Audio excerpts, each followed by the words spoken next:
tiene insieme? È che noi siamo come una famiglia, è come quando il lunedì si va a fare la prova, è come entrare a casa propria, cioè uno apre la porta della sede dove proviamo e sembra veramente di entrare in casa dove c'è il capofamiglia, che in questo caso hai loro, sono io, e poi ognuno hai i tuoi figli da educare, da dire cosa fare per il pezzo, e quindi proprio c'è un ambiente molto, molto familiare, insomma, che se così non fosse non saremmo ancora qui. Che bella questa cosa, ragazze, veramente. È bella, diciamolo.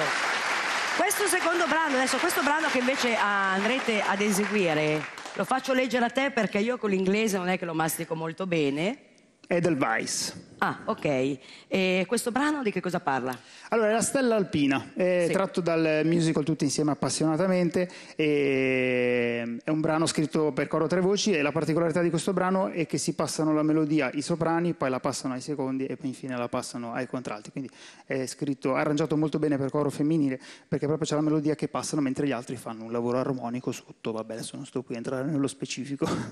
Ah, ho capito. Però secondo me è condizionato, eh? Lui dice di no, ma dalle fanciulle è condizionato.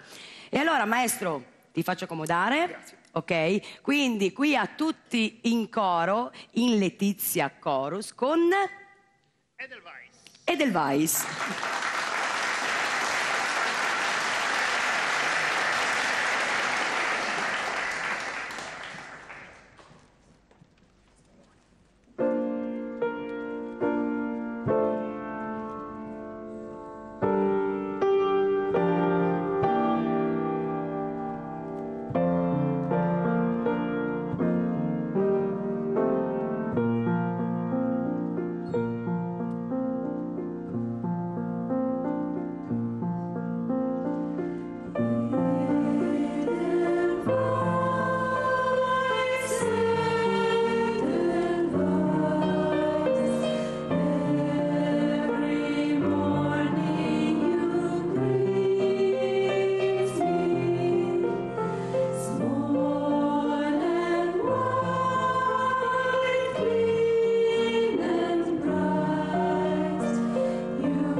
faticate anche con questo brano?